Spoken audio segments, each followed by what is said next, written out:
మీ వ్యాపార ప్రకటనల కోసం ఈ నంబర్ను సంప్రదించండి. నమస్తే. ప్రస్తుతం మనతో పాటు సీనియర్ జర్నలిస్ట్ దాము బాలాజీ ఉన్నారు. ఆయనతో మాట్లాడదాం. నమస్తే సార్. నమస్తే సార్, రాడిసన్ డ్రగ్స్ విషయంలో చాలా మంది యాక్టర్స్, డైరెక్టర్స్ అందరూ బయటపడ్డారు. అయితే వాళ్ళకి సంబంధం ఉందా లేదా అని సెకండరీ. కానీ ఇప్పుడు ఒక ట్విస్ట్ ఏంటంటే జైలు నుంచే అన్ని సరఫరా అవుతున్నాయి, డ్రగ్స్ కానీ కొకేన్ కానీ అన్ని. సో దీన్ని ఎలా చూడొచ్చు అంటారు? అదేదో అన్నట్టుగా తీగలాగితే డొంక అంతా కదిలింది అన్నట్టుగా ఇక్కడ రాడిసన్లో ఒక 1200, 1204, 1204 అండ్ 1200 2 రూముల్లో వివేకానంద అనే అతను, గజ్జల వివేకానంద అలియాస్ వివేక్ అంటారు అతన్ని. సో అతను పార్టీలు నడుపుతున్నారు. దాదాపు 75 మంది మొన్న పార్టీకి అటెండ్ అయ్యారు. సో అందులో ఇప్పుడు 9 మందిని అరెస్ట్ చేశారు. ఇంకా అరెస్ట్ చేయాల్సి ఉంది. సరే, దాంట్లో రకరకాల ట్విస్టులు ఉన్నాయి. సో వీళ్ళు ఏం చేశారంటే ఆ సరఫరా చేసే అబ్బాస్ అలీని పట్టుకున్నారు. అబ్బాస్ అలీకి ఎవరు చేశారు ఏందన్నప్పుడు ఇంకొక పేరు రంగంలోకి వచ్చింది. ఈలోగా పంజాగుట్ట పోలీసులు తర్వాత టిఎస్ న్యాబ్ కలిసి చేసిన జాయింట్ ఆపరేషన్లో 8 కోట్ల విలువైన డ్రగ్స్ దొరికాయి. దానికి దీనికి కూడా లింక్ ఉందని తెలిసింది. దీంతో అతన్ని పట్టుకొని విచారిస్తే గోవాలో ఒక పేరు బయటకు వచ్చింది. ఆ గోవాలో ఉన్న అతని పేరు ఏంటంటే ఇవులా ఉడోకా స్టాన్లీ. ఇతను నైజీరియన్. గోవాలో ఒక బట్టల షాప్ నడుపుతాడు. ఇతను బిజినెస్ వీసా మీద ఇండియాకు వచ్చాడు.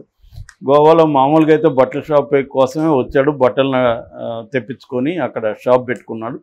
అయితే అతనికి మెల్లగా ఈ డ్రగ్ ఫెల్లర్స్తో సంబంధాలు వచ్చింది. ఎందుకంటే ఈ డ్రగ్ బిజినెస్ దందాలో నైజీరియన్స్ బాగా యాక్టివ్గా ఉంటారు ముందు నుంచి కూడా. సో అతనికి కూడా కాంటాక్ట్స్ వచ్చాయి. ఆ కాంటాక్ట్లో అతనికి ఓక్రా ముఠా పరిచయం అయింది. ఓక్రా అనే అతను జైల్లో ఉన్నాడు. ఎక్కడంటే కొల్వాలే జైలు అంటారు. కొల్వాలే జైలు అనేది గోవాలో చాలా పాపులర్ జైలు. ఇందులో మామూలుగా కెపాసిటీ 624 మందికి కెపాసిటీ ఉంటే ఓవర్ క్రౌడ్ 681 మంది ఉన్నారు ఇప్పుడు ఆ జైల్లో. సో ఇప్పుడు ఏంటంటే ఈ స్టాన్లీని వీళ్ళు పట్టుకోగలిగారు. ఈ స్టాన్లీని విచారిస్తే అనేక విషయాలు బయటకు వచ్చాయి. ఇతను ఏంటంటే ఈ బట్టల షాప్ ద్వారా ఇతను ఏం చేసేవాడంటే Netherlands, UK, South Africa, America ఇలాంటి అనేక దేశాల నుంచి బట్టల బ్యాగ్స్లో డ్రగ్స్ని సరఫరా చేసుకోవడం అనేది ఇతను చేస్తుండేవాడు. అయితే ఇతను గత కొంతకాలంగా జైల్లో ఉన్నాడు. జైల్లో ఉండేసరికి ఇతనికి ఆ కాంటాక్ట్స్ అంతా పోయినాక మళ్ళీ బయటకు వచ్చాడు. బయటకు వచ్చినాక ఈ ఓక్రాని పట్టుకున్నాడు ఇతను. ఈ ఓక్రా కూడా జైల్లోనే ఉన్నాడు. సో ఓక్రా ఏం చేయడం మొదలుపెట్టాడంటే జైల్లో నుంచే సెల్ ఫోన్ ఆపరేట్ చేయడం మొదలుపెట్టాడు. సెల్ ఫోన్ ఆపరేట్ చేసి ఫోన్ల ద్వారా అతను యూరప్, తర్వాత ఈ సౌత్ ఆఫ్రికా ఇక్కడంతా ఉండి అక్కడ నుంచి స్టాన్లీకి పంపించడం మొదలుపెట్టాడు. నిజానికి ఓక్రాకి ఇతనికి మధ్య కూడా ఇంకొక అతను ఉన్నాడు అనమాట, ఎవరికి స్టాన్లీకి. సో ఇప్పుడు వీళ్ళు ఓక్రాని పట్టుకోవాలని వీళ్ళు ట్రై చేస్తారు. అంటే జైల్లో ఉన్నాడు కానీ పర్మిషన్లు అవి తీసుకోవాలి కదా. గోవా పోలీసులతో మాట్లాడి వీళ్ళు పర్మిషన్ తీసుకున్నారు, మన టిఎస్ న్యాబ్ వాళ్ళు. సో గోవా పోలీసులు సడన్గా జైలు అధికారులతో ముందుగా ఇన్ఫామ్ చేయకుండా సడన్గా రైడ్ చేశారు. ఎందుకంటే ఈ మధ్యనే ఒక జైలు గార్డు కూడా డ్రగ్తో పట్టుబట్టాడు గోవాలోనే. ఈ కొల్వాలో జైల్లోనే డ్రగ్ బ్యాగ్తో పట్టుబడ్డాడు. అంటే గార్డులే వీళ్ళకి హెల్ప్ చేస్తున్నారు. మామూలుగా నా ఫ్రెండ్ ఒక ఆయన తన సాఫ్ట్వేర్ ఇంజనీర్ కానీ వేరే ఒక చిన్న కేసులో జైలుకి వెళ్ళి 3 నెలలు ఉన్నాడు. పరప్పన అగ్రహారం, బెంగళూరు. అతను చెప్పిన ఇవి చూస్తే షాక్ అయ్యాను నేను కూడా. ఎందుకంటే ఆ జైల్లో దాదాపు 5,000 మంది ఖైదీలు ఉంటారు పరప్పన అగ్రహారం. ఈ 5,000 మందిలో 70% ఖైదీలు ఏదో ఒక రకమైన డ్రగ్ వాడుతున్నారని చెప్పాడు అతను. అంటే వాళ్ళకి జైల్లోనే ఒక పెద్ద డ్రగ్ దందా అనేది చాలా పెద్ద దందా. సో జైల్లోనే సప్లై జరుగుతుంటుంది, అక్కడే కొంతమంది వ్యాపారం చేస్తుంటారు అనేది చెప్పాడు.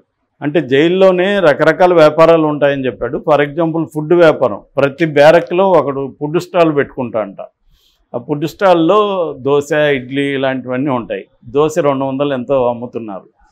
సో అక్కడే రకరకాల వ్యాపారాలు నడుస్తున్నాయి. అందులో డ్రగ్ వ్యాపారం చాలా పెద్దదని చెప్పాడు. ఎందుకంటే 5,000 మంది కస్టమర్లు ఉన్నట్టే కదా. సో 5,000 మందిలో 70% అన్నాడు ఇతను. సగం వేసుకుంటే కూడా 2,500 మంది, అంటే ఆయన 70 ఎగ్జాగరేట్ చెప్పాడు అనుకున్నా 2,500 మంది అయితే డ్రగ్స్ వాడుతున్నట్టే కదా, 50%. సో ఈ 50%కి ఎక్కడి నుంచి సరఫరా అవుతుంటుంది అంటే బయట నుంచి వస్తుంటాయి. ఈ గార్డులే కదా తెచ్చేవాలి. సో అలాగా చేస్తున్నారు ఆ జైల్లో. అట్లాగే గోవా అనేది ఇంకా అక్కడ చాలా రకాల ఫ్రీడమ్స్ ఉంటాయి కాబట్టి గోవా నుంచి కూడా బాగా వెళ్తుంది. సో అలాగా ఈ ఓక్రా ఏం చేస్తున్నాడంటే 16 ఫోన్లు మెయింటైన్ చేస్తున్నాడు అతని టీము. సో ఈ పోలీసులు సడన్గా అటాక్ చేసేసరికి ఈ జైలు అధికారులు కూడా చెప్పకుండా సడన్గా వీళ్ళు జడ్జి దగ్గర పర్మిషన్ తీసుకొని వెళ్ళారు. అట్లాగే మనోళ్ళు కూడా టీఎస్ న్యాబ్ వాళ్ళు కూడా ఇక్కడ కోర్టు ద్వారానే వెళ్ళారు. కోర్టు పర్మిషన్ తీసుకొని గోవాకి వెళ్ళారు. అక్కడ పోలీసులతో మాట్లాడితే అక్కడ పోలీసులు జైలు అధికారులకు తెలియకుండా సడన్గా రైడ్స్ చేసినప్పుడు 16 ఫోన్లు దొరికాయి. మామూలుగా అయితే జైలు ఎలా ఉంటుందంటే, నేను 8 నెలలు ఉన్నా కాబట్టి ఎవరైనా జైలు గదులకి ఇన్స్పెక్షన్ వస్తున్నారంటే ముందే మాకు చెప్పేస్తారు గార్డులు, ఎవరు బాబు ఇన్స్పెక్షన్ వస్తున్నారంటే మేము డబ్బులు దాచుకుని ఇట్లాంటివి ఉండేది. అప్పుడు అవన్నీ వాళ్ళకే ఇచ్చేస్తే వాళ్ళు భద్రపరిచి మళ్ళీ రైడింగ్ అయిపోయినాక మన డబ్బులు మన దగ్గర ఏమైనా వస్తువులు ఉంటే అవి మళ్ళీ వెనక్కి ఇస్తారనమాట. అంటే సెల్లో కొన్ని వస్తువులు పెట్టుకోకూడదు, సో డబ్బులు పెట్టుకోకూడదు. మామూలుగా అయితే సిగరెట్లు బీడీలు కూడా అక్కడ పెట్టుకోకూడదు, అలో చేయరు. కానీ ఇవన్నీ పెట్టుకొని ఉంటారనమాట. ఇక్కడైతే డ్రగ్స్ కూడా, నేనున్నప్పుడు డ్రగ్స్ అయితే ఏం లేవు. ఇప్పుడు అనేక జైళ్ళల్లో డ్రగ్స్ కూడా వచ్చేసాయి అన్నమాట. ఇలాగా జరుగుతుంది అనమాట. అందుకని పోలీసులు ఏం చేశారంటే ఖైదీలకు చెప్పకుండా సడన్గా అటాక్ చేశారు. సడన్గా అటాక్ చేసినప్పుడు వీళ్ళ టీం దగ్గర ఓక్రా అండ్ బ్యాచ్ దగ్గర 16 సెల్ ఫోన్లు దొరికాయి. ఇప్పుడు అవన్నీ తీసుకున్నారు. అందులో విస్తుపోయే నిజాలంతా ఉన్నాయి. చాలా దేశవ్యాప్తంగా కాంటాక్ట్స్ ఉన్నాయి అతనికి. దేశవ్యాప్తంగా అనేక చోట్ల ఇతను సప్లై చేస్తున్నాడు. అతని నెట్వర్క్ ఏ స్థాయిలో ఉందంటే, హైదరాబాదులో ఎవరైనా అతన్ని కాంటాక్ట్ చేయగలిగితే వితిన్ 45 మినిట్స్లో, మనం కాల్ చేయగానే 45 మినిట్స్లో మనకు డ్రగ్ అందుతుంది. హైదరాబాద్లో శ్రీనగర్ కాలనీ అనుకుంటే శ్రీనగర్ కాలనీలకి మనం ఫోన్ చేసిన 45 నిమిషాల్లో డ్రగ్ మనకు కావాల్సింది అందుతుందంట. అంత నెట్వర్క్ ఉందన్నమాట. సో ఇప్పుడు దాన్ని వీళ్ళు బ్రేక్ చేస్తున్నారు. ఇదేంటంటే ఇంటర్నేషనల్ డ్రగ్ మాఫియా అని చెప్పొచ్చు. మొన్ననే గుజరాత్ పోర్బందర్లో 3,300 కేజీల డ్రగ్స్ దొరికింది. అక్కడ మనకి సెంట్రల్ లెవెల్లో కూడా న్యాబ్ అంటారు, నార్కోటిక్ బ్యూరో. సెంట్రల్ లెవెల్లో కూడా న్యాబ్ ఉంది.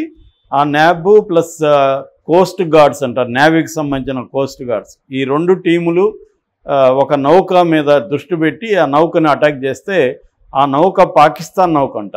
అందులో 3,300 రకరకాల డ్రగ్స్ దొరికాయి. చెరస్ ఒకటి, కొకైను, గాంజా, ఎక్స్టాసీ, మార్ఫిన్, మెథామైఫ్తామిన్ అని ఒక డ్రగ్, ఇవన్నీ అందులో దొరికాయి అన్నమాట.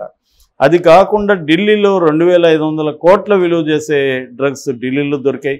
పూణేలో 1000 కోట్ల పైన పూణేలో దొరికాయి. ఇలాగా 1000 కోట్ల డ్రగ్స్ సరఫరా అవుతున్నాయి. సో మొన్ననే ఇక్కడ కూడా ఒక స్వీట్ ప్యాకెట్లో ఈ దాన్ని ఏమంటారు, ఒక హ్యాషిష్ ఆయిల్ అంటారు, యాష్ ఆయిల్ దొరికిందనమాట. వాళ్ళకి ప్యాకెట్ చేసి స్వీట్ ప్యాకెట్లో పెట్టి సరఫరా అవుతుంది. అలాగా రకరకాల పద్ధతులు. ఇంకొంతమంది ఏంటంటే ఫ్లైట్లలో వచ్చి క్యాప్సల్స్ తినేసి వస్తారు. వాళ్ళు క్యాప్సల్స్లో ఈ పౌడర్ పెట్టి ఆ తర్వాత దాన్ని ఇక్కడ వాళ్ళు బయటికి తీస్తారనమాట. దీని మీద లాటిన్ అమెరికన్లో లాంగ్ బ్యాకే సినిమాలు కూడా వచ్చాయి.